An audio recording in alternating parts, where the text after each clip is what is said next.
Faith won't buy food. You're fired. Those words, spoken by the woman my son chose over me, would shatter everything I believed about family, love, and God's protection. I never saw it coming. Today, I'm going to tell you something I never thought I would share. And if you, for just 1 second, feel like this story sounds familiar, I just ask that you leave a like and subscribe, because this story might help someone draw closer to God's love. Amen. My name is Mary Williams.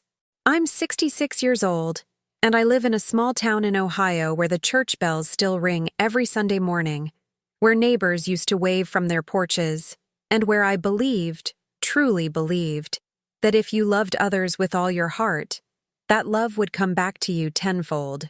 I was wrong. It was a Tuesday morning in October when my world collapsed. I remember because I had just finished my morning prayers, kneeling beside my bed with my worn leather Bible open to Psalm 23. "The Lord is my shepherd, I shall not want." I whispered those words like I had every morning for 43 years, believing them with the same faith that had carried me through decades of single motherhood, financial struggles, and lonely nights. I was dressed in my favorite blue cardigan, the one with the small crosspin my mother had given me before she passed, and my comfortable white sneakers that had walked countless miles serving others. My hair was pulled back in the simple bun I'd worn to work every day for the past 15 years, the same style I'd maintained since opening Mary's Table, the small catering business I'd built from nothing but love and determination. The morning air in our little kitchen still carried the sweet scent of cinnamon rolls I'd baked at 4 a.m. for the Methodist Church's weekly meeting.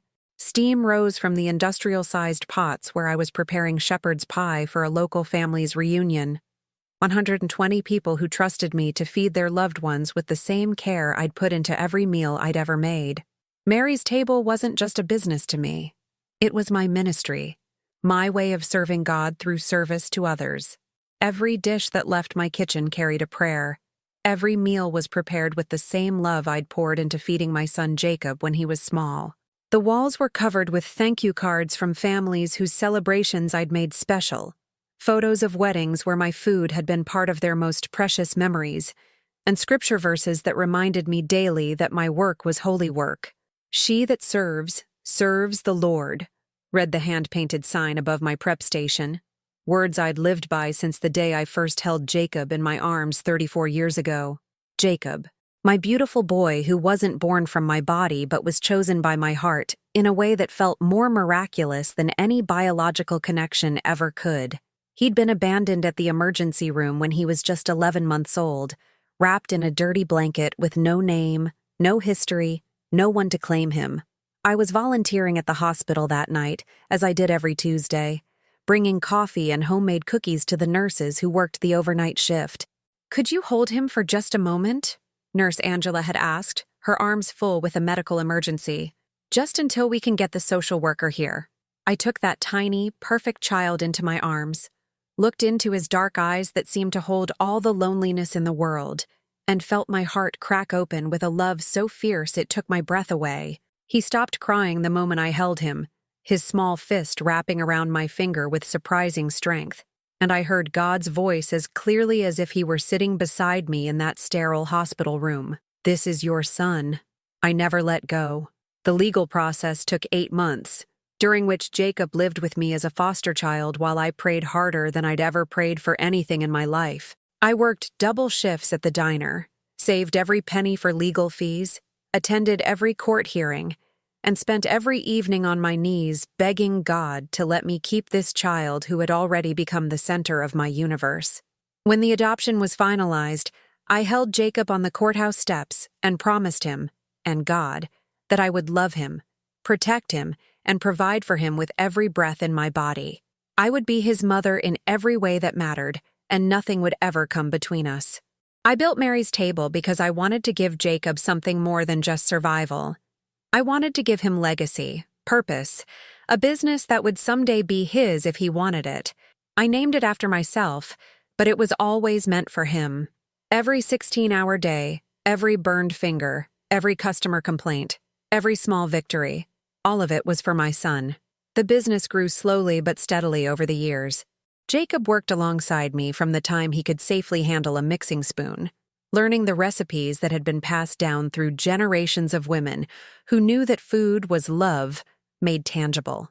He helped me deliver orders, clean equipment, and greet customers with the warm smile that made everyone feel like family. "Mama Mary makes the best cornbread in 3 counties," he would tell people, his chest puffed with pride that made my heart sing. She taught me everything I know about cooking and everything I know about taking care of people. Those were the golden years. The years when Jacob would come home from school and immediately start helping with that evening's orders. When we would pray together before every big catering job. When he would fall asleep at the kitchen table doing homework while I prepped vegetables for the next day's event. The years when I believed that love and hard work were enough to create an unbreakable bond between us. But something began to change when Jacob met Madison during his junior year at Ohio State. She was beautiful, confident, and came from the kind of wealthy Columbus family that had never worried about paying bills or working weekends. Her father owned a chain of restaurants, her mother drove a BMW, and their house in Upper Arlington was featured in magazines as an example of refined Midwestern elegance. The first time Jacob brought Madison home, I cleaned the house until it sparkled, bought flowers for the dining room table, and prepared a meal that represented the very best of everything I knew how to cook. I wanted her to see that even though we lived modestly, we had something precious, a home filled with love, faith, and the kind of authentic hospitality that money couldn't buy. Madison smiled politely throughout dinner, complimented my cooking with the careful courtesy of someone raised to be unfailingly pleasant, and asked thoughtful questions about my business. But I caught her looking around the house with an expression I couldn't quite identify. Not disgust exactly, but a kind of anthropological curiosity, as if she were studying the lifestyle of people from a different species.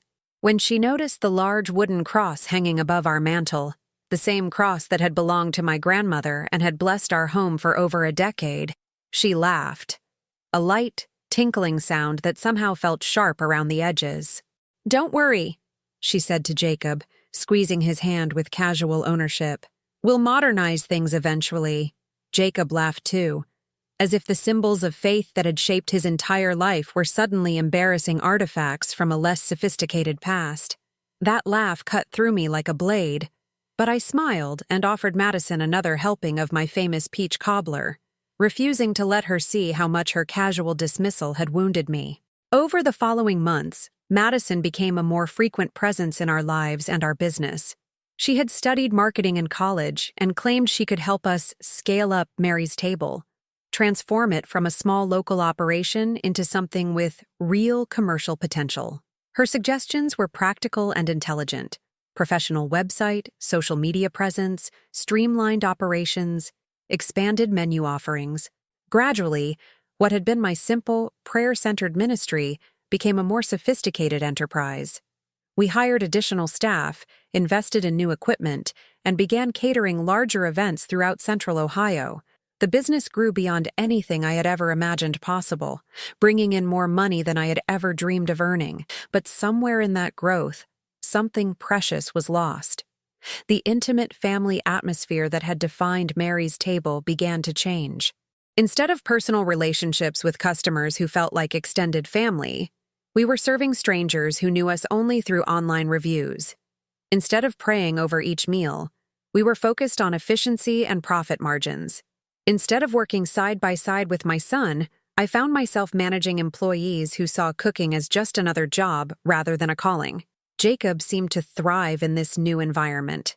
He had always been intelligent and ambitious, and Madison's business acumen helped him see possibilities for our future that I had never considered. But I began to feel like a stranger in the business I had created, as if my son and his girlfriend were speaking a language I didn't understand, making decisions about directions I hadn't agreed to explore. The legal structure of the business changed too. For tax purposes, Madison explained, it would be more efficient if the business were officially registered under Jacob's name rather than mine. The transition was presented as a formality, a simple paperwork adjustment that would make operations smoother and more profitable for everyone involved. I signed the documents without hesitation. Jacob was my son, my heir, the person I had spent 34 years preparing to inherit everything I had built. Why would I need legal protection from my own child? That Tuesday morning in October, I was folding the freshly laundered aprons we used for catering events, my hands moving through the familiar routine while my heart carried its usual mixture of gratitude and anticipation. In a few hours, we would be serving lunch to the local Rotary Club, one of our regular monthly contracts. Jacob and Madison had been handling more of the customer interactions lately, allowing me to focus on what I did best, cooking with love and attention to detail. I was humming "How Great Thou Art" under my breath, the melody that always seemed to accompany my work, when I heard the front door of the shop open and close with unusual force. Madison's voice carried through the kitchen, louder than usual, with an edge of authority that made me look up from my folding. She walked into the back room wearing a black business suit I'd never seen before, her blonde hair pulled back in a severe style that made her look older and harder than the sweet college girl who had first charmed my son. Behind her came her mother, Lisa, a woman I'd met only a handful of times, but who had never bothered to hide her opinion that Jacob was settling beneath his potential by staying in a small Ohio town with a woman old enough to be his grandmother. The expression on Madison's face was not one I recognized. Gone was the polite smile, the careful courtesy, the respectful deference she had always shown me. This was the face of someone who had made a decision and was prepared to implement it regardless of the consequences or casualties. "Mary," she said, her voice carrying the kind of crisp authority that comes from someone who has never doubted their right to make decisions that affect other people's lives. "Faith won't buy food. You're fired." The words hung in the air between us like something physical, something I could almost see and touch. I looked at her face, searching for some sign that this was a joke, a misunderstanding, a cruel prank that would be revealed as humor in just a moment. But her expression remained unchanged, cold, determined, final. I turned toward the door, expecting to see Jacob entering behind them, ready to explain that this was some kind of mistake, that his girlfriend had overstepped her authority, that he would never allow anyone to speak to his mother with such casual cruelty. But Jacob was there, standing in the doorway of the kitchen that had been our shared workspace for so many years, wearing the apron I had embroidered with his name when he was 16, holding the wooden spoon that had been my mother's and that I had passed down to him as a symbol of our family's culinary legacy. He looked at me with eyes that had once been filled with love and gratitude and pride in what we had built together. Now those same eyes held something I had never seen before, a kind of carefully controlled distance, as if he were looking at a stranger rather than the woman who had raised him, loved him, sacrificed everything for him. "Jacob?" I whispered, my voice barely audible even to myself. "What is she talking about?" My son, my beloved son, my chosen child, my heart walking around outside my body, looked at me for a long moment. I saw something flicker across his face, some shadow of conflict or regret, but it passed so quickly I might have imagined it. Then he turned away, didn't speak, didn't explain, didn't defend me, didn't even look back.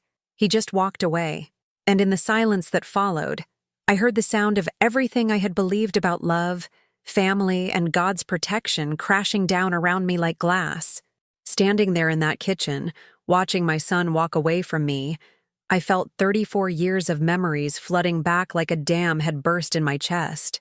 Every sacrifice, every sleepless night, every prayer I'd whispered over his sleeping form, all of it came rushing back with devastating clarity. The early years had been the hardest. Jacob was barely walking when I brought him home from the foster care system, and I was working double shifts at Murphy's Diner just to keep food on the table. I remember those cold February mornings when I'd wake up at 4 a.m. to prep vegetables for Mary's table orders, then work the breakfast shift at the diner, come home to feed Jacob lunch, take him to daycare, work the dinner shift, pick him up, and spend the evening fulfilling catering orders while he played with wooden spoons on the kitchen floor. My knees would ache from standing on concrete floors for 16 hours straight. My hands were permanently stained from food prep, scarred from burns and cuts that came with the territory of cooking professionally. But I never complained, never wavered, because every dollar I earned was going toward building something better for my boy.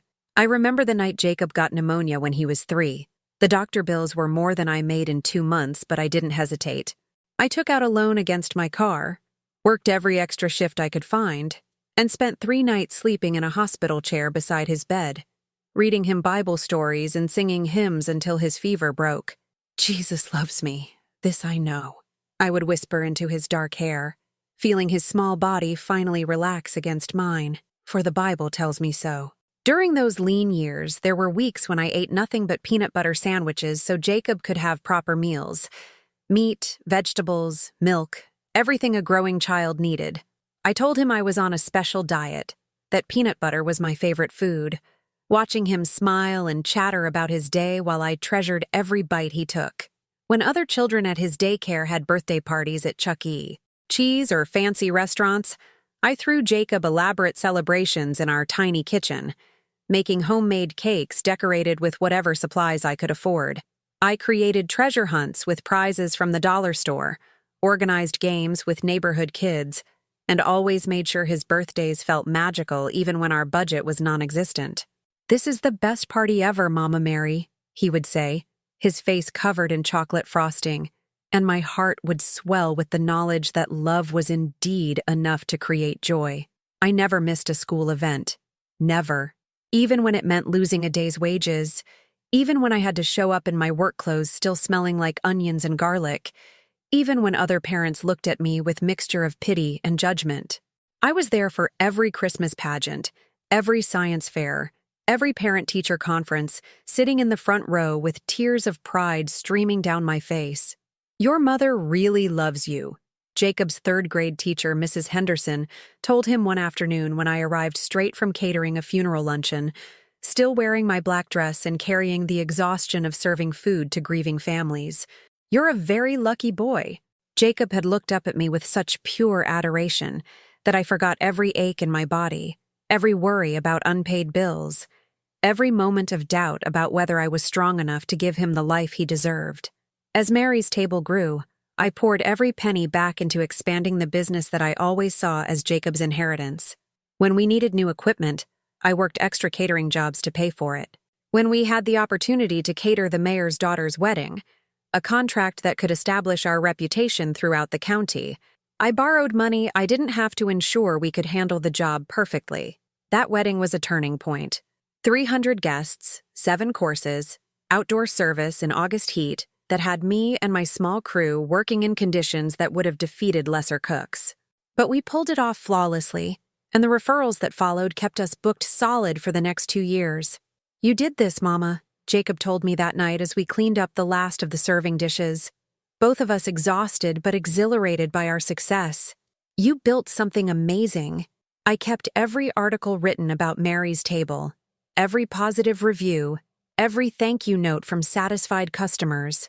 Not because I needed recognition, but because I wanted Jacob to understand the legacy I was building for him. I wanted him to see that success born from love and faith was different from success born from ambition alone. The box of memories sat in my bedroom closet, newspaper clippings with headlines like, "Local caterer brings heart to every meal," and "Mary's table where food meets faith." Photos of us working side by side during busy wedding seasons. Jacob's graduation picture where he thanked me in his speech for showing me that serving others is the highest calling. There were also the private moments no camera captured. The nights I stayed up until dawn preparing for big events while Jacob slept peacefully, trusting that tomorrow would bring another day of the stability I worked so hard to provide. The mornings I prayed over our finances, spreading bills across the kitchen table and asking God to help me stretch every dollar.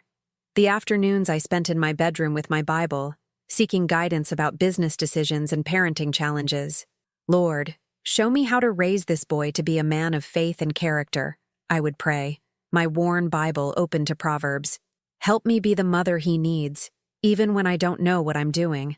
Those prayers felt answered when Jacob started bringing home friends who would linger in our kitchen, drawn by the warmth and the constant availability of homemade food.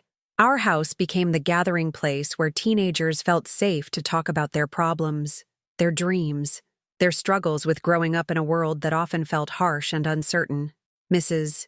Williams, Jacob's best friend Marcus, told me one evening, "You make the best cornbread in the world, but more than that, you make everyone feel like family."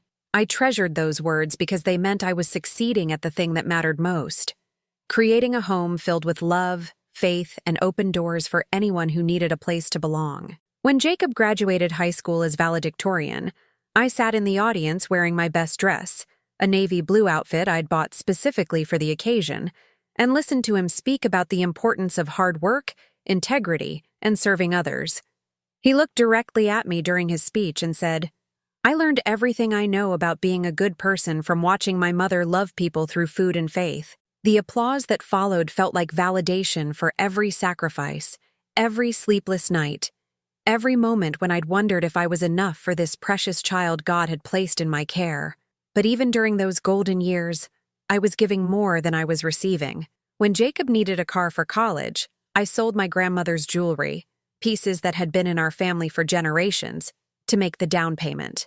When he wanted to study business instead of culinary arts, I supported his decision, even though it meant he might not take over Mary's table the way I'd always imagined. "Follow your dreams, baby," I told him. "God has a plan for your life that might be bigger than what I can see from here." I paid for his college tuition by working 7 days a week, taking every catering job offered, no matter how small or demanding. While other parents complained about the cost of higher education, I celebrated each semester bill as an investment in Jacob's future. Proof that a single mother from a working-class background could give her child opportunities she'd never had herself. The Christmas Jacob brought Madison home for the first time. I spent weeks planning a celebration that would make her feel welcomed into our family. I saved money for months to buy gifts that would show her we were worthy of her affection and respect. I cooked her favorite foods, dishes I researched and practiced until I could prepare them perfectly. But I began to notice subtle changes in Jacob during that visit. The way he corrected my grammar when I spoke to Madison's parents on the phone. The way he seemed embarrassed when I told stories about his childhood, as if the memories I treasured were evidence of a life he'd rather forget. The way he translated my expressions of faith into more acceptable secular language. When I said grace before our Christmas dinner, thanking God for bringing us together and asking his blessing on our family, Jacob rushed through the "Amen" and quickly changed the subject to Madison's internship at her father's restaurant group. I told myself these were normal growing pains, that young people often went through phases of distancing themselves from their upbringing as they figured out who they wanted to become as adults. I prayed for patience and wisdom, asking God to help me love Jacob through this transition without being clingy or demanding. "He's finding his own way," I would whisper during my evening prayers. "Help me trust that the foundation we built together is strong enough to last." But as the months passed, the distance between us grew wider. Jacob's visits became shorter and less frequent. Phone calls that used to last hours were reduced to brief check-ins focused on business rather than personal connection. When I asked about his life, his dreams, his relationship with God, he would give vague answers that told me nothing about the man he was becoming. The day Jacob and Madison announced their engagement, I was catering a funeral luncheon, serving comfort food to a family devastated by loss, trying to provide some small measure of solace through the familiar rituals of shared meals and gentle conversation. When I saw Jacob's text message with a photo of Madison's ring, I had to excuse myself to the church bathroom where I cried tears of joy and sorrow simultaneously. Joy because I wanted my son to be happy, to find love, to build a family of his own. Sorrow because I realized I was losing him to a future that might not have room for the woman who had raised him. That night, alone in my kitchen after 16 hours of serving others, I sat with my Bible open to the book of Ruth, reading about a woman who refused to abandon the family she'd chosen, even when circumstances made it difficult to stay. "Where you go, I will go, and where you stay, I will stay," I whispered into the silence. "Your people will be my people, and your God, my God." I made that vow to Jacob long before he was old enough to understand it, and I meant to keep it no matter what the future held. But standing there in my kitchen, watching my son walk away without a word of explanation or defense, I realized that love, even sacrificial, unconditional, faith-filled love, might not be enough to hold together what I had spent 34 years trying to build. "Am I being tested, Lord?" I whispered into the emptiness he left behind. "Or am I just being forgotten?" The silence that followed Jacob's departure felt like death itself had entered my kitchen. Madison and her mother stood there watching me with the cold satisfaction of people who had just executed a plan they'd been perfecting for months. The industrial refrigerators hummed their mechanical song, the only sound in a space that had always been filled with laughter, conversation, and the comfortable noise of family working together. "You'll need to gather your personal belongings," Madison said, consulting her phone as if my entire life's work was just another item on her daily to-do list. "We're changing the locks this afternoon. Security purposes, you understand. Security purposes. As if I, the woman who had built this business from nothing, who had spent 15 years turning this kitchen into a sanctuary of service and love, was now a threat to be managed rather than a mother to be honored. I looked around the space that had been my second home for so long, the wooden cross I'd hung above the prep station, hand-carved by a member of our church congregation, the collection of thank you cards taped to the refrigerator, messages from families whose most precious celebrations I'd helped make memorable, the recipe cards written in my own handwriting, some stained with years of use, containing the culinary secrets I'd planned to pass down to Jacob someday. "My recipes," I whispered, reaching toward the metal box where I kept my most treasured formulations, my grandmother's cornbread, my mother's peach cobbler, the secret blend of spices that made my fried chicken legendary throughout 3 counties. "Those belong to Mary's table now," Lisa said with a smile that never reached her eyes. "Business assets, you know. Can't have trade secrets walking out the door." Trade secrets. They were calling my family heritage trade secrets, reducing generations of love and tradition to commercial property that could be confiscated and controlled. I gathered what little I could carry: a few photographs, my personal Bible that I'd kept on a shelf near the stove, a wooden spoon that had belonged to my mother. Everything else that mattered, everything that represented decades of building and creating and loving, would remain behind to be managed by people who saw dollar signs where I had seen ministry. The apartment above the shop had been my home for 8 years. It was small but comfortable, decorated with furniture I'd collected piece by piece from thrift stores and yard sales, each item chosen with care and arranged with the kind of attention that turns a house into a home. The walls were covered with photographs of Jacob at every stage of his life: first steps, first day of school, graduation, Christmas mornings, birthday celebrations. 23 minutes. That's how long it took them to erase my presence from the place I'd called home. 23 minutes to pack the essentials of a life into 2 suitcases and a cardboard box, leaving behind everything that couldn't be easily transported but couldn't be easily replaced. My rocking chair, where I'd spent countless evenings reading my Bible and praying for Jacob's future. The kitchen table where we'd shared thousands of meals, where I'd helped him with homework, where we'd planned the expansion of Mary's table during late-night conversations over coffee and leftover pie. The bed where I'd knelt every morning and evening for 8 years, talking to God about my hopes and fears and gratitude. "Where will you go?" Madison asked as I stood on the sidewalk with my meager possessions, the autumn wind cutting through my cardigan like a knife through butter. I had no answer. At 66 years old, with no savings account that Jacob couldn't access, no family beyond the son who had just abandoned me, no close friends outside the church community that was already whispering about the situation at Mary's table, I had nowhere to turn. "I'm sure you'll figure something out," she continued, her voice carrying the kind of false sympathy that made cruelty sound like kindness. "You're a resourceful woman." That first night, I slept in the back pew of Calvary Baptist Church, the same sanctuary where I'd been a member for 23 years, where I'd sung in the choir every Sunday, where I'd taught children's Sunday school and organized countless potluck dinners and church socials.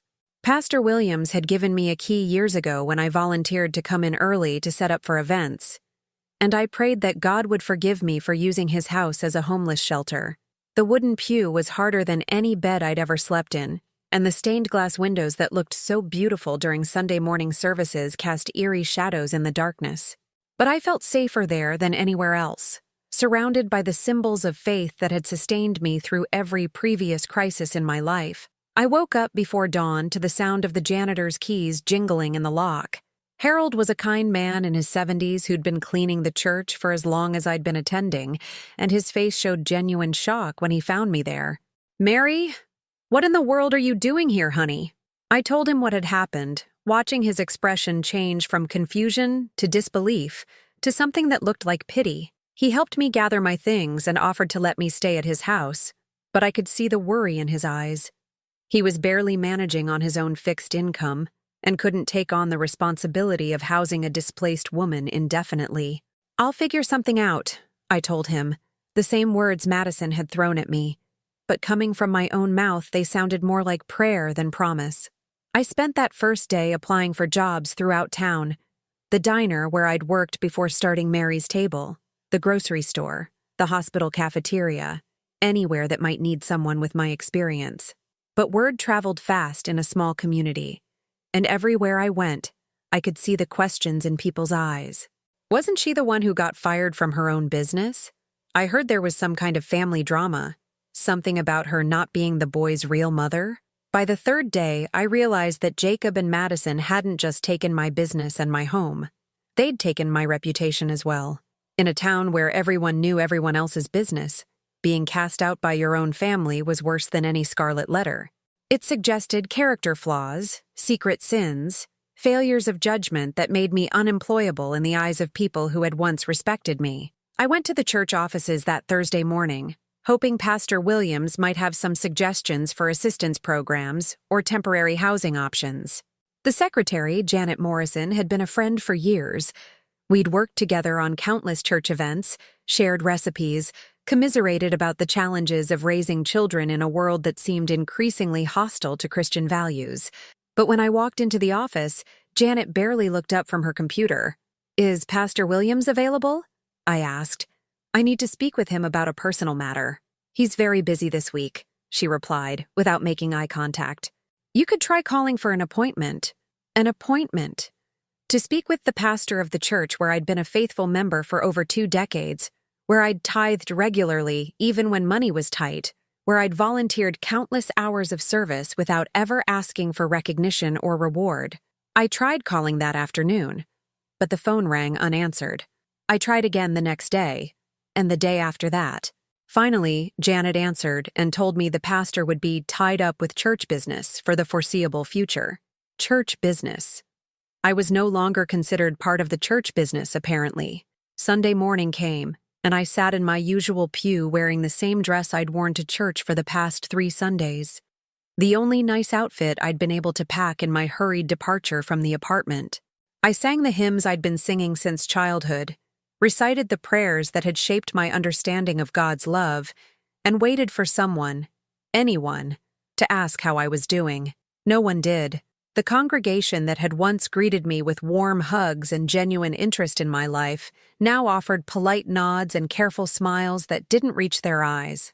Conversations stopped when I approached, resumed when I moved away. During fellowship time, I stood alone by the coffee table, watching families and friends gather in comfortable groups that somehow never had room for one more person. Mrs. Henderson, who had been buying pies from Mary's Table for her grandson's birthday parties for the past 5 years, walked past me without acknowledgement. Bob and Susan Martinez, whose wedding anniversary celebration I'd catered just 6 months earlier, found urgent reasons to examine the church bulletin whenever I looked in their direction. Even the children I'd taught in Sunday school seemed to have been instructed to keep their distance. Little Emma Patterson, who used to run up to me with hugs and excited stories about her week, now stayed close to her mother's side and avoided eye contact. I sat through Pastor Williams's sermon about God's faithfulness to his people, about how he never abandons those who trust in him, about the importance of Christian community in times of trouble.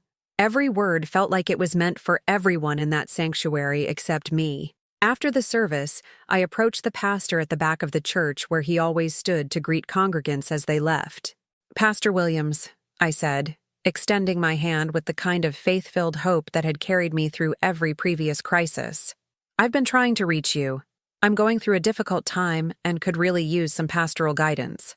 He shook my hand with the mechanical courtesy of someone fulfilling an obligation rather than expressing genuine care. "Mary, yes, I heard there's been some confusion at your business. I'm sure it will all work out for the best." Confusion. as if my son's betrayal and my complete financial ruin were just a minor misunderstanding that would resolve itself with time and patience. "Pastor, I'm homeless," I said quietly, hoping not to embarrass him in front of other church members. "I've lost everything. I need help." His smile became more strained, his handshake more brief. "Have you tried the county assistance office? They have programs for people in transition. I'm sure someone there can point you in the right direction." Someone there. Not someone here. In the church where I'd been a faithful member for over 20 years, where I'd given my time and money and love without reservation. Someone there. In a government office full of strangers who would see me as just another case number rather than a child of God deserving of compassion and support. That afternoon, I discovered that Jacob had been busy during the past week. A story appeared in the local newspaper's online edition.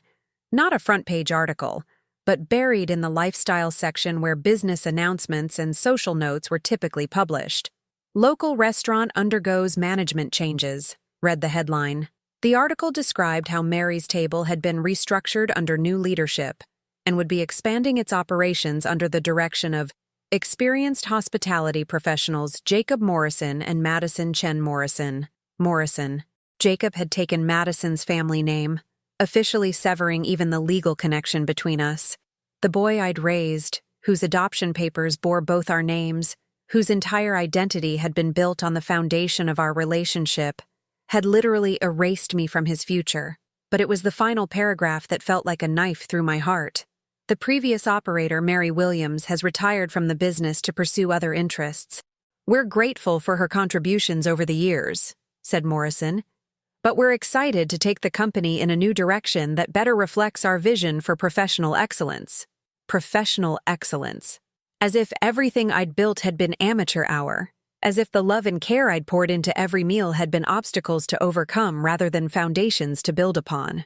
That night, I sat in my car in the parking lot of the Walmart on the edge of town, using their free Wi-Fi to search for job opportunities online. The blue glow of my phone screen was the only light in the darkness, and I found myself scrolling through listings for positions that paid minimum wage and required skills I wasn't sure I possessed. "Seeking energetic team members for fast-paced environment," read one posting. "Must be able to lift 50 pounds and work flexible schedules including nights and weekends." I was 66 years old with arthritis in my knees and hands. My idea of a fast-paced environment was a wedding reception for 200 guests. Not whatever youth-oriented workplace was hiding behind that generic job description. Another listing. Customer service representative needed. High school diploma required. College preferred. Experience with social media and digital marketing a plus. Social media. Digital marketing. The language of Jacob and Madison's generation. Skills I'd never needed when success was measured by the satisfaction on customers' faces, rather than likes and shares and online reviews. I closed the browser and opened my Bible app instead, searching for comfort in familiar verses that had sustained me through previous dark nights of the soul. But even the Psalms that had always brought me peace now felt hollow, like words spoken in a language I no longer understood. "Why do you hide your face and forget our misery and oppression?" I read from Psalm 44. "We are brought down to the dust. Our bodies cling to the ground." For the first time in my adult life, I felt like God wasn't listening. For the first time in 66 years, I wondered if He had ever been listening at all. 3 weeks after losing everything, I finally gathered the courage to confront Jacob directly. I had been living in my car, washing in gas station bathrooms, surviving on dollar menu items and the occasional kindness of strangers. But I couldn't let our relationship end in silence. Couldn't let 34 years of love dissolve without at least trying to understand how we had reached this point. I knew his schedule. Old habits die hard when you've spent decades coordinating your life around someone else's needs.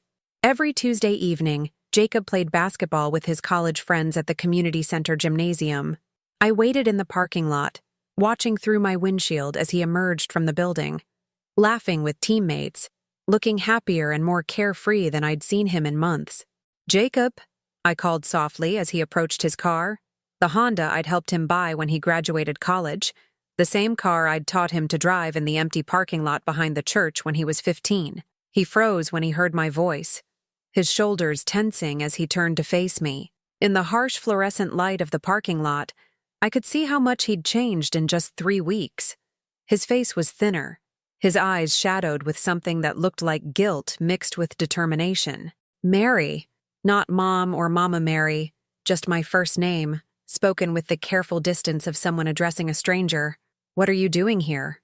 "I need to understand," I said, stepping closer but maintaining enough distance to avoid making him uncomfortable. "Jacob, I raised you. I loved you. I built that business for you. How could you just throw me away like I never mattered?" For a moment, something flickered across his face. Pain, maybe, or regret. But it passed quickly, replaced by the hardened expression I'd seen in the kitchen that terrible day. "You never told me the truth," he said, his voice carrying an accusation that hit me like a physical blow. "My whole life, you let me believe you were my real mother. You lied to me about who I am." "I never lied to you," I whispered, my voice breaking. "I am your real mother. Biology doesn't make a mother, Jacob. Love does. Sacrifice does. Being there every single day for 34 years. That's what makes a mother. But you're not," he said, and each word felt like a nail being driven into my heart. "Madison helped me understand that. You're the woman who took me in, and I'm grateful for that. I really am. But I can't build my future on a foundation of deception." Deception. He was calling my love, my devotion, my entire life's purpose, a deception. "Jacob, sweetheart." I reached toward him, but he stepped back. "Remember when you had pneumonia at 3 years old? I slept in that hospital chair for 3 nights, holding your hand, singing to you, praying over you. Remember when you broke your arm at 8 and I carried you 6 blocks to the emergency room because my car wouldn't start? Remember your high school graduation when you thanked me for showing you what it meant to serve others?" "I remember," he said quietly, "and I'm grateful." But Madison made me realize that gratitude isn't the same thing as family obligation. "I can appreciate what you did for me without letting it define the rest of my life." Madison made him realize. Madison, who had known him for 3 years compared to my 34, who had never changed a diaper or stayed up all night with a sick child or worked double shifts to pay for school clothes. Madison, who saw our relationship as an obstacle to overcome rather than a bond to honor. "She's using you," I said, desperation making my voice sharper than I intended. "Can't you see that? She wanted the business, and she convinced you to get rid of me so she could have it. You're letting her manipulate you into betraying everything we built together." His face hardened completely then, all traces of conflict disappearing behind a wall of defensive anger. "Don't you dare," he said, his voice rising loud enough to make other people in the parking lot turn and stare. "Don't you dare try to make Madison the villain in this. She's the one who helped me see clearly for the first time in my life. She's the one who showed me that I don't have to be trapped by decisions other people made for me when I was too young to have a choice." Trapped. He felt trapped by my love, imprisoned by the family I'd tried so hard to create for him. "Jacob, please," I begged, no longer caring about dignity or pride. "I don't need the business. I don't need anything except you. You're my son. You're all I have in this world. Don't let her take that away from us." "There is no us," he said with finality that cut deeper than any knife. "There never was, really. You just convinced yourself there was because you needed to believe it. But I'm not your son, Mary. I'm just someone you helped a long time ago, and now it's time for both of us to move on." He got in his car and drove away, leaving me standing alone in that parking lot with the taste of diesel exhaust and broken dreams in my mouth. But Jacob wasn't the only one who responded to my situation. 2 days later, I received a phone call from Madison's mother, Lisa. Her voice was crisp and businesslike, carrying the authority of someone accustomed to managing problems efficiently. "Mary, we need to talk," she said without preamble. "There are some practical matters we need to discuss regarding your transition." We met at a coffee shop downtown, one of those chain establishments where everything was designed to discourage lingering and encourage quick transactions.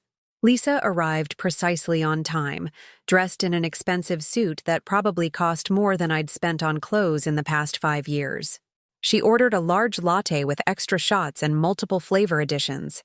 I ordered black coffee because it was the cheapest item on the menu. I want you to understand, she began, settling into her chair with the confidence of someone who had never doubted her right to occupy space in the world, that what happened with the business wasn't personal. It was simply necessary. Necessary. As if destroying my life had been a regrettable but unavoidable business decision. Jacob is a very talented young man with enormous potential, she continued, but he was being held back by outdated approaches to business management. Madison could see that he needed to be freed from certain limitations in order to reach his full potential. Limitations. I was being described as a limitation, an obstacle to Jacob's success rather than the foundation that had made his success possible. Lisa, I said, trying to keep my voice steady, I built that business from nothing. I worked 18-hour days for 15 years to create something Jacob could be proud of. How is that limiting him? She smiled with the kind of patronizing patience that wealthy people often showed to those they considered naive. Mary, you're a wonderful cook, she said, her tone suggesting she was delivering a compliment that should make me grateful. But cooking isn't the same thing as running a business. Jacob needs to learn real management skills, real marketing strategies, real financial planning. He couldn't do that while he was still playing house with someone who treats a commercial kitchen like a church mission. Playing house. My 34 years of motherhood reduced to a child's game of make-believe. And honestly, she continued, leaning forward with the expression of someone delivering difficult but necessary truth, Jacob needs to understand his own worth. He's an educated young man from a good family now. He doesn't need to be tied to, well, to someone whose background doesn't match his potential. Someone whose background doesn't match his potential. I was being dismissed, not just as a mother, but as a person whose very existence was somehow beneath the standards Jacob should aspire to meet. I raised him, I said, my voice barely above a whisper. I loved him when no one else wanted him. I gave him everything I had. And that was very charitable of you, Lisa replied, her tone suggesting that charity was admirable but temporary. But charity has its limits. Jacob is a Morrison now. That's Madison's family name, in case you weren't aware. He's part of our family, with our resources and our expectations. He needs to learn to live up to that level, not be dragged down by, she gestured vaguely in my direction, past associations. Past associations. 34 years of love and sacrifice reduced to a phrase that made me sound like a regrettable business contact, rather than the woman who had raised her son-in-law.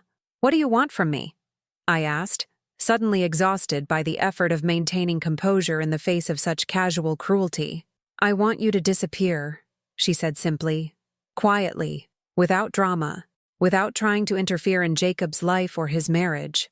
In return, I'm prepared to offer you a small settlement, enough to help you relocate somewhere far from here and start over. A settlement.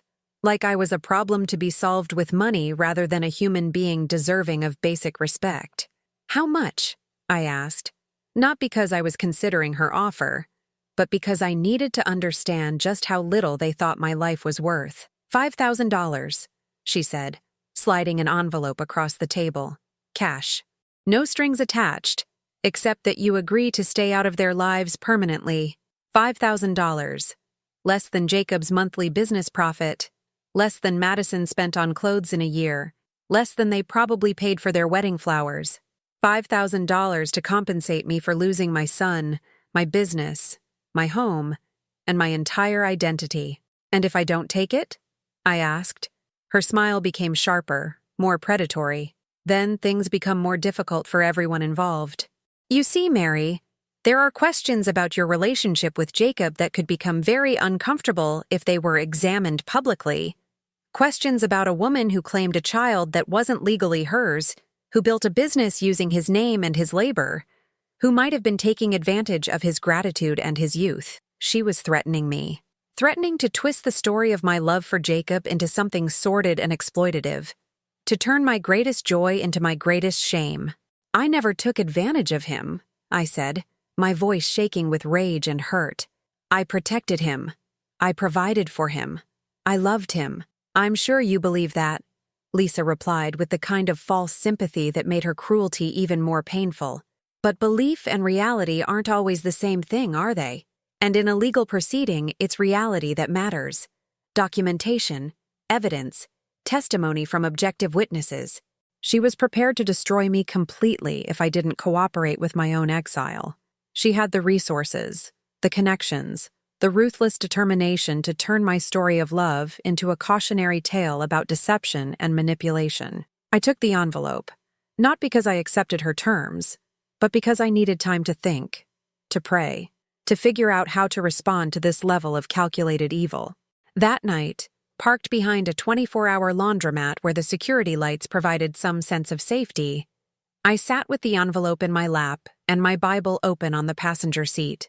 $5,000 in cash, more money than I'd held at one time in years, yet somehow feeling like the poorest I'd ever been. Would Jesus forgive this too? I whispered into the darkness. Should I forgive them and just disappear like they want? Is that what faith requires of me? The Bible offered no easy answers, only the familiar verses about turning the other cheek, about loving those who persecute you, about trusting in God's justice rather than seeking your own revenge. But it also contained stories of Jesus driving the money changers from the temple, of righteous anger against those who exploited the vulnerable, of standing up for truth even when it cost everything. For the first time in my life, I wasn't sure which example I was supposed to follow. As I sat there wrestling with impossible choices, my phone buzzed with a text message from an unknown number. "Miss Mary, this is Angela Rodriguez. I was a patient at the ER the night you found Jacob 34 years ago. I've been following what happened to you in the news. If you're willing to fight for the truth, I have something that might help. I kept records from that night. Real records. Call me." I stared at that message for a long time, feeling something stir in my chest that I hadn't felt in weeks. Not hope, exactly, but the possibility of hope. The chance that maybe God hadn't abandoned me after all. Maybe he was just preparing me for a different kind of battle than I'd expected to fight. Angela Rodriguez lived in a modest duplex on the south side of town, the kind of neighborhood where working families raised their children with more love than money, where front porches were gathering places and everyone knew their neighbors' names. When I knocked on her door that Thursday morning, carrying the envelope of blood money Lisa had given me, I wasn't sure what I expected to find. Angela was a woman in her early 60s, with silver-streaked hair pulled back in a practical ponytail and kind eyes that held the wisdom of someone who had seen both the best and worst of human nature. She invited me into her living room, where family photographs covered every available surface, and the smell of fresh coffee created an atmosphere of warmth I hadn't experienced in weeks. "I've been praying about whether to contact you," she said, settling into a recliner that showed years of comfortable use. "I retired from nursing 5 years ago, but I still remember that night like it was yesterday. You have to understand, in 37 years of emergency room work, I saw thousands of abandoned children. But what you did, that was different." She disappeared into her bedroom and returned with a manila folder thick with documents, photographs, and official forms yellowed with age. My hands trembled as she placed it in my lap. "I kept everything," Angela said quietly. "The police report, the hospital intake forms, the social worker's notes, even photographs I took that night. I had a feeling someday this story might need to be told properly." The first document was a police report dated 34 years ago, describing how an infant had been found in the emergency room waiting area, wrapped in a dirty blanket. No identification, no note, no indication of who had left him there. But it was the next page that made my breath catch in my throat. A witness statement, signed by Angela Rodriguez, RN, describing how Mary Williams, hospital volunteer, discovered the infant during her regular evening rounds. Williams immediately alerted medical staff and remained with the child throughout the night, providing comfort and care until social services could be contacted. Williams expressed immediate interest in providing foster care and demonstrated exceptional nurturing behavior with the abandoned infant. "You saved him," Angela said, watching my face as I read. That baby was dehydrated, malnourished, and scared. He hadn't been fed properly in days. If you hadn't found him when you did, if you hadn't insisted on staying with him all night, Mary, he might not have survived. I turned the page and found photographs, Polaroids taken by Angela that night, showing me holding Jacob in the hospital room, feeding him from a bottle, rocking him while he slept. In every image, my face showed the same expression of absolute love and protection that I remembered feeling, but had never seen from the outside. "Look at this one," Angela said, pointing to a photo where Jacob's tiny hand was wrapped around my finger while I sang to him. "Even at 11 months old, he knew you were safety. He knew you were home."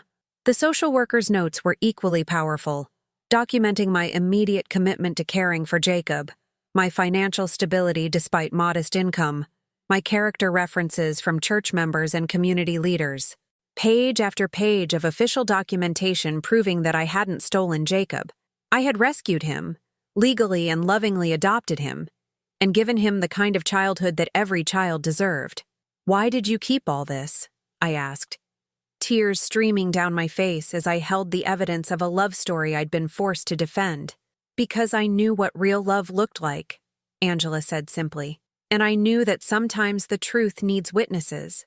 When I heard what was happening to you, when I saw that boy on television denying you were his mother, I knew God had preserved these records for exactly this moment. For the first time in weeks, I felt something other than despair. Not happiness. The wounds were too fresh for that. But something stronger and more durable. I felt righteousness. I felt the power of truth backed by evidence, of love supported by documentation that no amount of manipulation could erase. That afternoon, I made the first independent decision I'd made in months. I drove to the office of Patricia Hendricks, the only female attorney in town, carrying Angela's folder and a determination that surprised me with its intensity. Patricia was a no-nonsense woman in her 50s who had built her practice representing people who couldn't afford fancy lawyers but needed competent legal help. Her office was cramped but organized, decorated with law school diplomas and thank you letters from clients whose cases she'd won against better-funded opponents. "Mrs. Williams," she said after I'd explained my situation and shown her Angela's documentation, "what exactly do you want to accomplish here? Do you want your business back? Do you want financial compensation? Do you want to force a relationship with your son?" I sat quietly for a long moment, praying for wisdom, asking God to help me understand what justice should look like in this situation. "I want the truth to be told," I said finally. "I want people to know that I didn't steal Jacob, that I didn't deceive him, that everything I did was legal and loving and documented. I want him to know that when he's ready to remember who raised him and loved him and sacrificed for him, the truth will be waiting for him." Patricia nodded approvingly. "That's a goal we can achieve. Your documentation is solid, your story is compelling, and frankly, the way they've treated you is unconscionable. I think we start with a press conference. Let you tell your side of the story with evidence to back it up. But first," she continued, "you need to stop living in your car. You need an address, some stability, a place where you can think clearly and make good decisions. Do you have anywhere to go?" I thought about the $5,000 sitting in my glove compartment, Lisa's attempt to buy my silence and disappearance. For weeks, that money had felt like an anchor around my neck, a symbol of how little they valued my life and love. But suddenly, I saw it differently. "I'm going to use their money," I said, surprising myself with the firmness in my voice. "They wanted to pay me to disappear. Instead, I'm going to use their payment to stay and fight for the truth." That evening, I checked into a small extended-stay motel on the edge of town. Not luxurious, but clean and safe, with a kitchenette where I could prepare simple meals and a desk where I could organize the documents that would help me reclaim my story. For the first time in a month, I had a door that locked, a bed that was mine, and privacy to process everything that had happened. I spent that first night doing something I hadn't done since the morning Jacob walked away from me. I cooked for pleasure rather than necessity. Using the tiny stove and basic cookware the motel provided, I prepared a simple meal: scrambled eggs with cheese, toast with butter and jam, coffee brewed exactly the way I liked it. Nothing fancy, nothing complicated, but everything prepared with the kind of attention and care I'd forgotten I deserved. As I ate my modest dinner, I realized how long it had been since I'd made choices based on what I wanted rather than what others needed from me. When was the last time I'd eaten food simply because it tasted good to me? When was the last time I'd sat in comfortable silence without feeling guilty for not working or serving or producing something for someone else's benefit? That night, I knelt beside the motel bed with my Bible open to Isaiah 43. When you pass through the waters, I will be with you. And when you pass through the rivers, they will not sweep over you. When you walk through the fire, you will not be burned. The flames will not set you ablaze. For the first time in months, those words felt like promise rather than platitude. I wasn't just surviving anymore. I was preparing to fight back. The next morning, I called Patricia Hendricks and told her I was ready to schedule that press conference. Then I did something that felt both terrifying and liberating. I drove to Mary's table during the lunch rush and parked across the street, watching the business I'd built now operating under Jacob and Madison's management. The exterior looked the same, but somehow felt different. The handmade sign I'd painted with such care had been replaced by something sleeker and more professional. The herb garden I'd maintained outside the kitchen door had been removed, replaced by decorative stones that required no care or attention. Even the parking lot seemed more regulated, with painted lines and posted signs that created order, but eliminated the casual warmth that had once characterized the place. I watched customers enter and leave, many of them people I'd served for years, families whose celebrations I'd helped create memorable. Did they know what had happened? Did they care? Or had they simply adjusted to new management the way people adjust to any change in their routine? As I sat there, Madison emerged from the building wearing a chef's coat that looked identical to the ones I'd worn for 15 years. She was carrying a clipboard and directing someone who appeared to be a new employee, her manner confident and authoritative. She looked successful, competent, completely at ease in the role that had once been mine. For a moment I felt the familiar stab of loss and betrayal. But then something else rose up in me, a quiet certainty that this woman could wear my apron and use my recipes and occupy my kitchen, but she could never be what I had been. She could run the business, but she couldn't recreate the love that had built it. She could serve the food, but she couldn't duplicate the ministry that had made it special. That afternoon, I made another decision that felt like stepping into freedom. I went grocery shopping for ingredients to make cornbread. Not because anyone had ordered it, not because I needed to fulfill a contract or please a customer, but simply because I wanted to smell the familiar aromas of home baking in my temporary kitchen. Using the motel's small oven, I prepared a single pan of cornbread using my grandmother's recipe, the same recipe that had made Mary's table famous, the same blend of cornmeal and love that had fed thousands of people over the years. But this batch was different. This batch was mine alone, prepared for my own pleasure, baked with prayers of gratitude rather than obligation. When it was finished, golden brown and fragrant with the smell of childhood comfort, I sat at the small motel table and ate warm cornbread with butter while reading my Bible. No customers to serve, no orders to fill, no one else's schedule to accommodate, just me, my faith, and the simple pleasure of nourishing myself. That night, I called Angela Rodriguez to thank her for preserving the truth all these years. "You don't need to thank me," she said, "but I do need to tell you something else. That press conference your lawyer is planning? You won't be facing this alone. There are others who remember what really happened, who know who you really are. The truth has more witnesses than you know." As I hung up the phone, I realized that for the first time since this nightmare began, I wasn't just reacting to what others had done to me. I was choosing my own path, making my own decisions, trusting in God's plan rather than trying to manipulate the plans of people who had chosen to see me as expendable. I was no longer just surviving. I was learning to live again. And tomorrow, I would begin the process of taking back my story. The press conference was scheduled for Tuesday morning at the community center, the same building where I'd attended Jacob's high school graduation 8 years earlier. Patricia Hendricks had spent the weekend preparing our presentation, organizing Angela's documentation into a compelling narrative that would be impossible to dismiss or discredit. But on Monday evening, as I sat in my motel room reviewing the timeline of events we planned to present, my phone rang. Jacob's name appeared on the screen.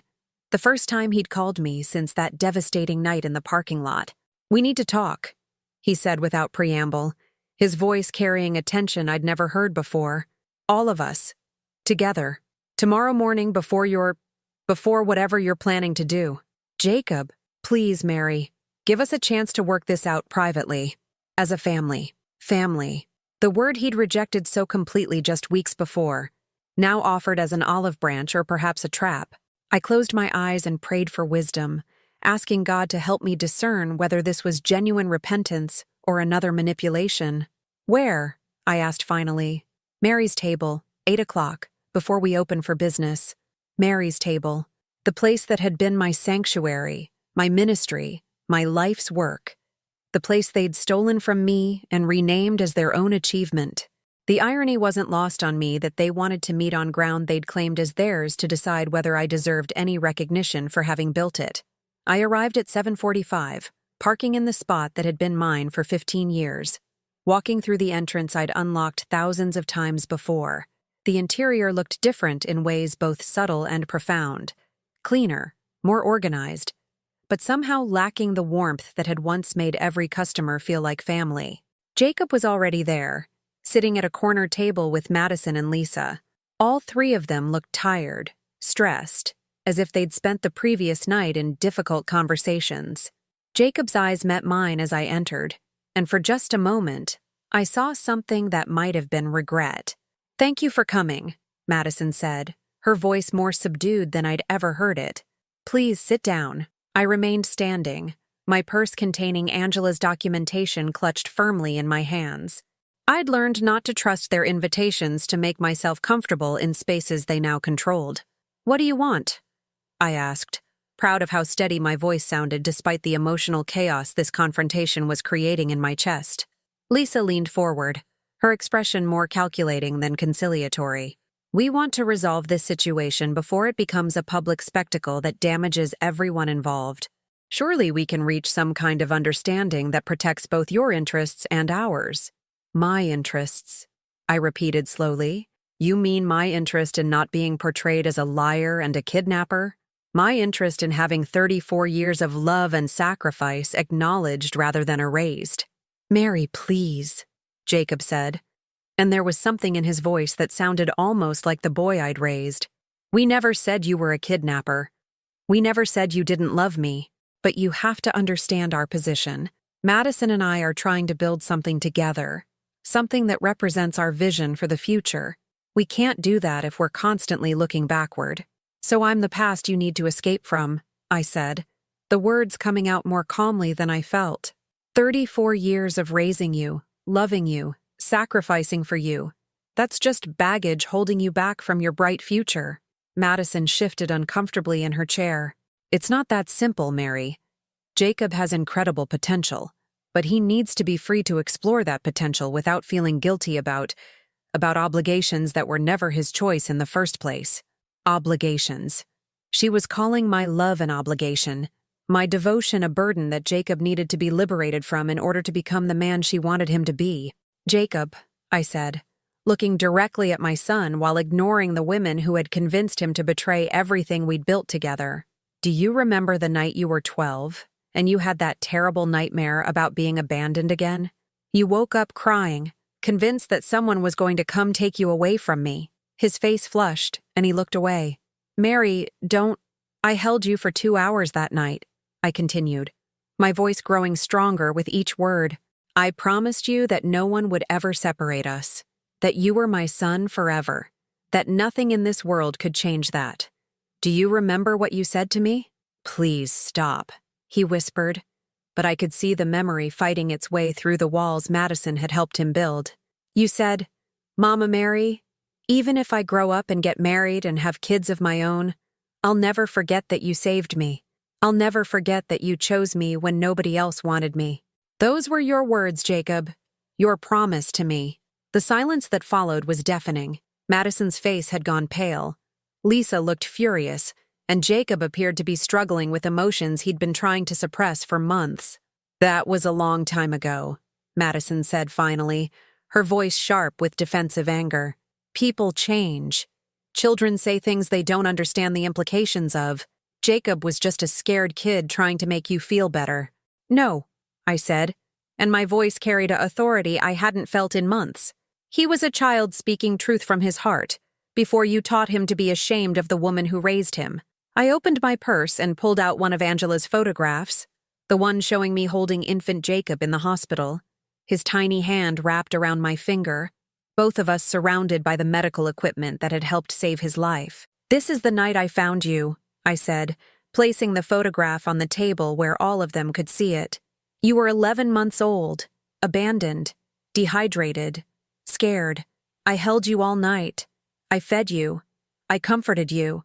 I fell in love with you before I even knew your name." Jacob stared at the photograph, his breathing becoming shallow as he saw visual evidence of the love story Madison had tried to convince him was fabricated. "I have 37 more photographs from that night," I continued, pulling out Angela's entire folder. "I have police reports, hospital records, social worker testimonies, adoption papers, everything documenting that I didn't steal you, Jacob. I saved you. Legally, lovingly, completely." "Where did you get those?" Lisa demanded, her voice sharp with panic. "From Angela Rodriguez, the nurse who was there that night. The woman who watched me hold you for hours, who saw me commit to loving you before I even knew if I'd be allowed to keep you.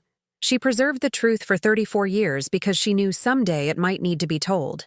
I pulled out the social worker's report and began reading aloud. "Mary Williams demonstrates exceptional nurturing instincts and genuine affection for the abandoned infant. Her commitment to providing loving care appears authentic and comprehensive. Recommend approval for foster placement with expedited adoption proceedings." Jacob's hands were shaking as he reached for the documents, scanning page after page of official testimony about my love for him, my fitness as a mother, my legal right to call him my son. "Jacob," Madison said urgently, "this doesn't change anything. This doesn't change the fact that you need to build your own life, make your own choices." "Stop," Jacob said quietly, his voice carrying a finality that silenced her immediately. "Just stop talking." He continued reading through Angela's documentation, his face cycling through expressions of shock, recognition, and something that looked like awakening. When he reached the photograph of himself at age 3, recovering from pneumonia while I slept in the hospital chair beside his bed, he made a sound that was somewhere between a sob and a gasp. "I remember this," he whispered. "I remember you being there. I remember feeling safe because you were there." "Jacob, honey," Lisa said, her voice taking on the manipulative sweetness I'd learned to recognize as her most dangerous tone. "You're letting emotions cloud your judgment. These old documents don't change the reality of your situation now." "The reality," I interrupted, and for the first time in this conversation, I felt the full power of righteous anger flowing through me, "is that I loved this child when no one else would claim him. I worked 3 jobs to put him through college. I built a business with my own hands and put it in his name because I trusted him completely. And in return, he threw me away like garbage because you convinced him I was holding him back." I stood up, gathering the documents that proved my worth as a mother, my legal right to Jacob's love, my undeniable contribution to everything they now claimed as their own achievement. "But here's what you didn't count on," I said, looking directly at Madison and her mother. "You didn't count on the truth having witnesses. You didn't count on love leaving documentation. You didn't count on God preserving evidence of what really happened." I turned to Jacob, who was still staring at the photographs with tears streaming down his face. "I forgive you," I said, my voice carrying the weight of every prayer I'd whispered over him since the night I first held him. "I forgive you for choosing them over me. I forgive you for believing their lies about my love. I forgive you for trying to erase 34 years of family history. But I won't enable this betrayal anymore." "Mary," he started, reaching toward me. "I'm your mother," I said firmly. "I will always be your mother. Nothing you do, nothing they convince you to believe, nothing they threaten me with can change that. But I won't beg you to remember it anymore." I picked up my purse and walked toward the door, then turned back one final time. "Tomorrow morning, I'm telling the truth to anyone who wants to hear it. Not to hurt you, not to get revenge, but because lies have had their day. It's time for the truth to have its turn." As I walked out of Mary's table for what I knew would be the last time, I heard Jacob calling my name. But I didn't turn around. For the first time in 34 years, I was walking away from my son not because I loved him less, but because I finally understood that loving him meant refusing to participate in the destruction of my own dignity. Outside, The morning sun was rising over the town where I'd spent my entire adult life serving others. Tomorrow, I would tell my story to anyone willing to listen. Tonight, I would pray for the strength to face whatever came next. I had spoken the truth in love. Now I would trust God with the consequences. The press conference changed everything. By Tuesday afternoon, Angela's photographs were circulating on social media, accompanied by her first-hand testimony about the night I found Jacob. The local newspaper ran a front-page story with the headline, "The Real Story, Local Woman's 34-Year Love Letter to Abandoned Child."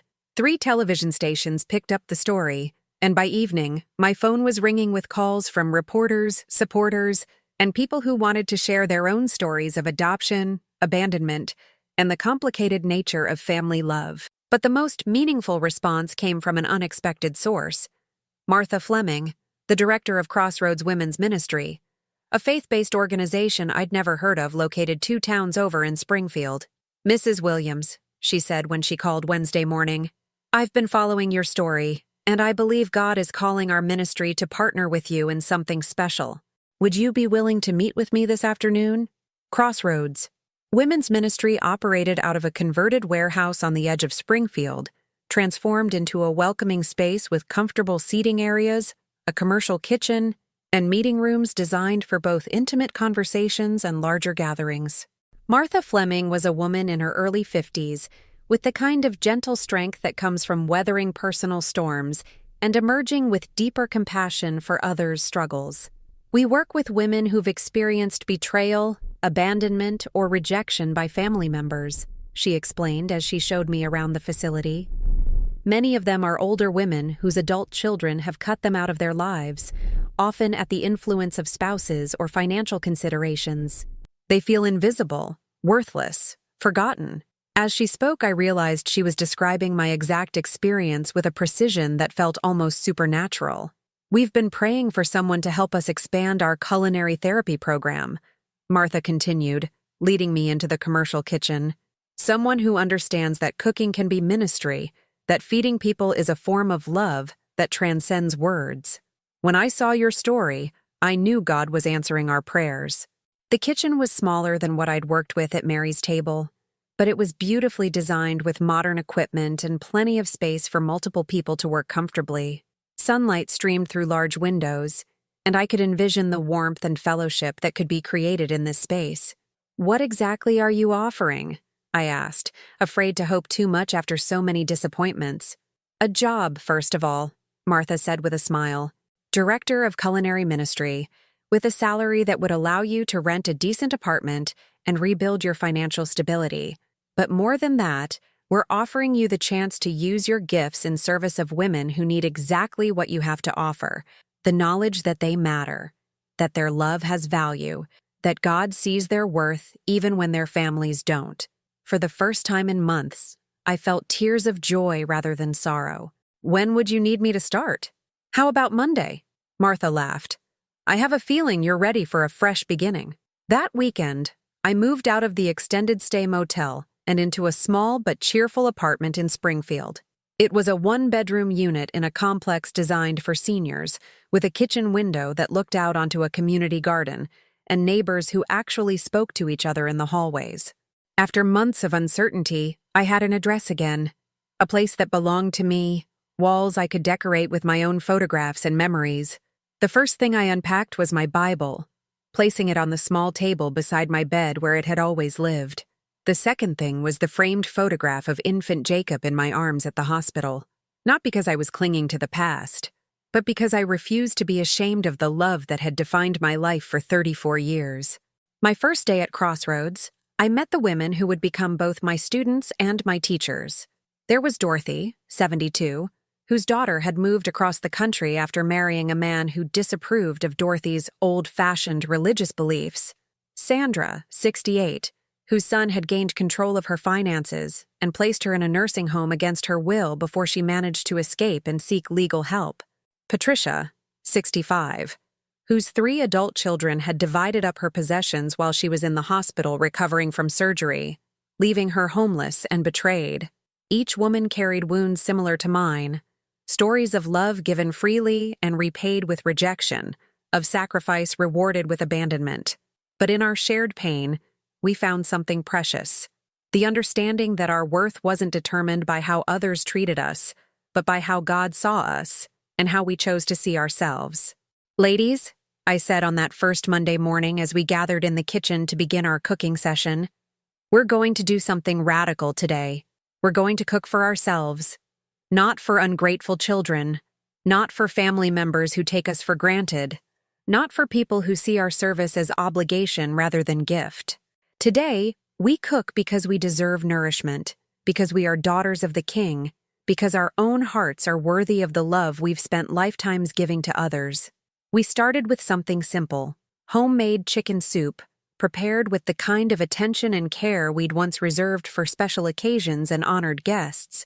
As we chopped vegetables and seasoned broth, the women began sharing their stories, not with bitterness, but with the kind of honest reflection that comes when you're finally safe enough to examine your wounds without fear of being hurt again. "I made my son's favorite cookies every week for 40 years, Dorothy said, stirring the pot with gentle movements that spoke of decades of practice.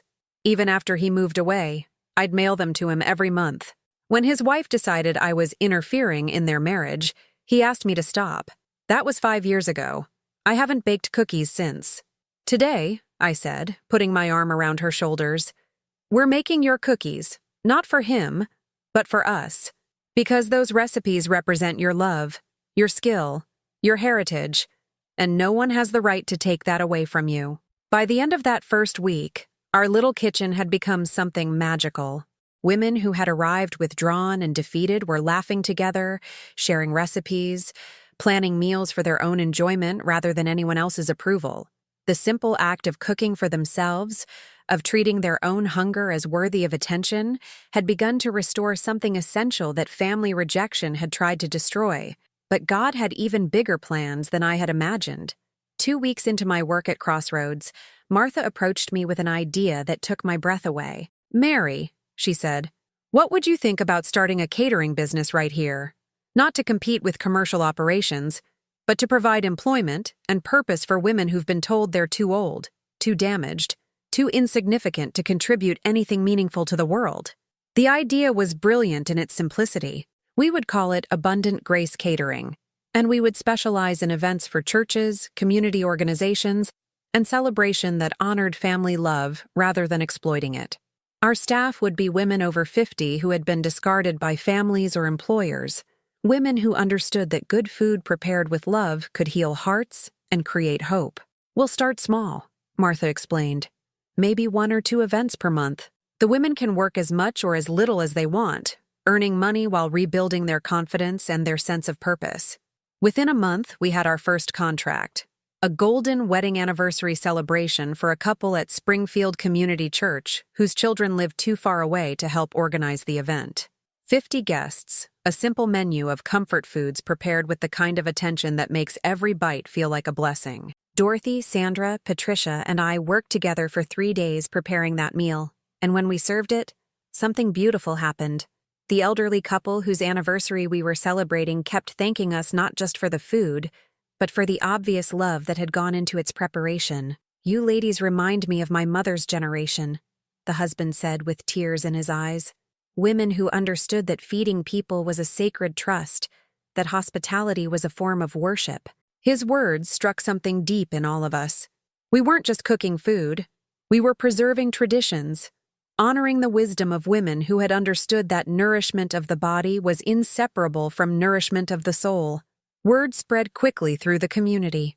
Within 3 months, Abundant Grace Catering was booking events every weekend, and our staff had grown to include 8 women ranging in age from 55 to 78. Each brought her own story of rejection and resilience, her own collection of family recipes that deserved to be honored regardless of whether her family still appreciated them. But the most profound change was in me. For the first time since Jacob walked away from me, I woke up each morning with genuine excitement about the day ahead. I had work that felt like ministry, colleagues who understood my journey, and a purpose that transcended my personal pain. One evening in November, as I was cleaning up after a successful church banquet, my phone rang. Jacob's name appeared on the screen, and for the first time in months, I felt no anxiety about answering. "Hello, Jacob," I said calmly. "Mary." His voice was thick with emotion. "I've been watching the news stories about what you're doing, about Abundant Grace Catering, about the women you're helping. It's good work," I said simply. "God is using broken things to create something beautiful." "I need to see you," he said. I need to apologize. Really apologize. Not just for what happened, but for why it happened. Madison and we're getting divorced. I'm finally starting to see clearly, and what I see is that I threw away the most precious thing in my life because I was afraid of being seen as different, as less than what I thought I should be. I was quiet for a long moment, praying for the right words. "Jacob," I said finally, "I forgave you months ago. But forgiveness doesn't mean pretending the past didn't happen. If you want to be part of my life again, you need to understand that I'm not the same woman who begged you to remember our relationship. I've learned that my worth doesn't depend on whether you acknowledge it." "I know," he whispered, "and I'm grateful. God never stopped loving me even when I rejected everything he'd given me through you. Maybe you could teach me how to do the same." As I hung up the phone that night, I realized that my story wasn't ending. It was beginning again, but this time, it was beginning with me as the author, rather than just a character in someone else's narrative. I had learned to feed myself first, to value my own heart, to trust that God's love for me was not dependent on any human relationship, no matter how precious. And in that freedom, I had found something better than what I had lost. I had found myself. 6 months later, I stood in my own kitchen, not the industrial space at Crossroads, but the warm, sunlit kitchen of the small house I'd been able to purchase with my savings from Abundant Grace Catering. It was a modest 2-bedroom home in a quiet neighborhood where children rode bicycles on sidewalks and neighbors still brought casseroles when someone was sick. The morning light streamed through gingham curtains I'd sewn myself, casting dancing shadows across the wooden table where I sat with my Bible open to Psalm 23, the same passage I'd been reading that terrible morning when my world fell apart. But now, those familiar words carried a different meaning entirely. "The Lord is my shepherd, I shall not want." I whispered the verse aloud, feeling the truth of it settle into my bones in a way it never had before. For so many years, I had thought those words meant I wouldn't want for material things, that God would provide food and shelter and security. Now I understood they meant something far more profound. I would not want for worth, for purpose, for love, because all of those things came from Him, not from human relationships that could be withdrawn at will. The kitchen smelled of cinnamon rolls baking in the oven, not for a customer or a catering event, but simply because I loved the way they filled my home with warmth and sweetness. On the counter sat a letter from Dorothy, who had moved to Florida to be near her grandchildren. Her daughter had reached out after seeing a news story about Abundant Grace Catering, finally understanding what she had lost when she cut her mother out of their lives. "Mary," Dorothy had written in her careful script, "you saved my life by teaching me that my love had value even when my family couldn't see it. Now my daughter is learning to value it too. She asked me to teach her my cookie recipe, the one I stopped making 5 years ago. Sometimes God has to break us completely before He can put us back together the right way." Similar letters filled a basket beside my Bible. Thank you notes from women whose lives had been transformed by learning that their worth wasn't determined by how others treated them, but by how God saw them and how they chose to see themselves. Each letter was a testament to the truth that our deepest wounds could become our greatest ministries if we surrendered them to God's healing power. The timer on the oven chimed, and I pulled out a dozen perfect cinnamon rolls, their golden surfaces glistening with butter and sugar. As I set them on the cooling rack, I heard a car door close in my driveway. Through the window, I saw Jacob walking up my front path, carrying a bouquet of yellow roses, my favorite flowers, the ones he used to pick from our neighbor's yard when he was 7 years old and wanted to apologize for some small childhood transgression. He knocked gently, and I opened the door to find my son, thinner than I remembered, with lines around his eyes that spoke of hard-learned lessons and sleepless nights. But there was something different in his expression, something that looked like the humility that comes from being broken and choosing to let God rebuild you, rather than trying to reconstruct yourself. "Hello, Mama Mary," he said, and hearing that name from his lips after so many months of painful silence nearly undid me. "Hello, sweetheart," I replied, stepping back to let him enter the home he'd never seen, the sanctuary I'd built without his help or his approval. He looked around the living room with wonder, taking in the photographs I'd chosen to display. Not just pictures of him, but images of the women from Abundant Grace Catering, of successful events we'd catered, of the new family I'd found in my ministry work. His gaze lingered on a framed article from the Springfield newspaper with the headline, "Local Woman Turns Pain into Purpose," featuring a photo of me teaching cooking classes at Crossroads. "I've been following your work," he said quietly, "reading every article, watching every interview. I'm so proud of what you've built, of the lives you're changing." "Thank you," I said simply, leading him into the kitchen where the cinnamon rolls perfumed the air with the scent of home and comfort.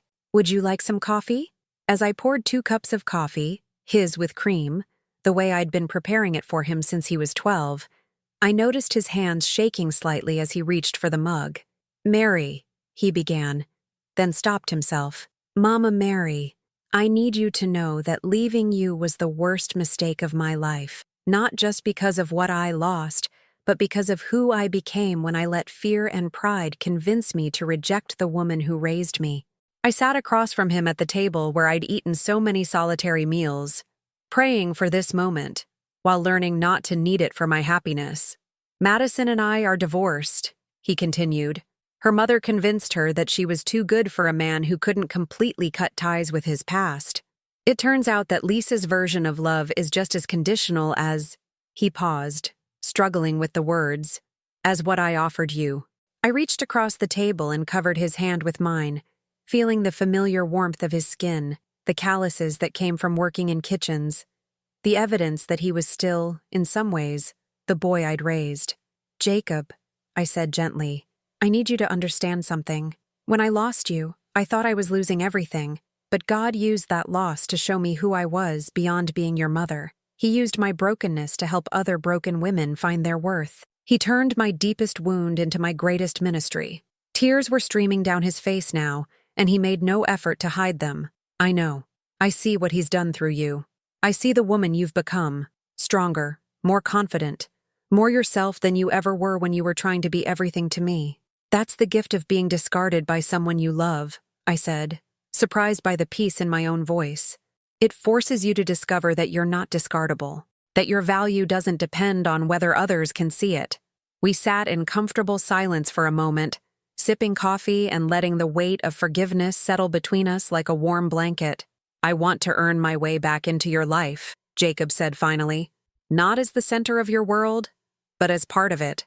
I want to volunteer at Crossroads, to help with Abundant Grace Catering, to be useful in the work God is doing through you." I studied his face, looking for the sincerity I hoped to find there, the evidence of genuine repentance rather than just regret over consequences. "There's a woman at Crossroads named Helen," I said slowly. "She's 74, and her son took power of attorney over her finances, then put her in a nursing home so he could sell her house and keep the money. She escaped and came to us with nothing but the clothes on her back and a heart full of rage at the child she'd raised and loved." Jacob listened intently, and I could see him beginning to understand the parallel. Helen needs help rebuilding her legal case, organizing her documents, dealing with lawyers and courts. It's tedious work, unpaid work, the kind of service that requires putting someone else's needs before your own comfort. "Are you interested in that kind of relationship with my ministry?" "Yes," he said without hesitation. "Whatever you need, however I can help. I want to serve rather than be served. I want to give rather than take." I smiled, feeling something loosen in my chest that I hadn't even realized was still tight. "Then we'll start there," I said, "not as mother and son trying to recapture what we lost, but as 2 people called to serve God by caring for others who've been discarded by their families." Over the following months, Jacob proved true to his word.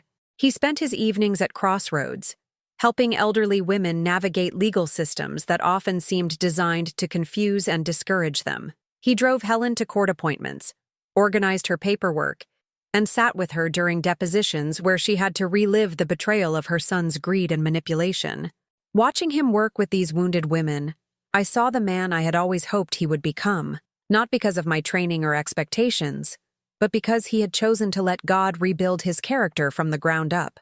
He was gentler than before, more patient, less concerned with recognition, and more focused on service. One evening in December, as we cleaned up after a Christmas banquet we'd catered for a local church, Jacob approached me with an expression I recognized from his childhood, the look he got when he wanted to share something important, but wasn't sure how to begin. "Helen won her case," he said. "She's getting her house back, and her son has to return the money he stole. But more than that, she told me today that working with us has restored her faith in the possibility that some families can be healed."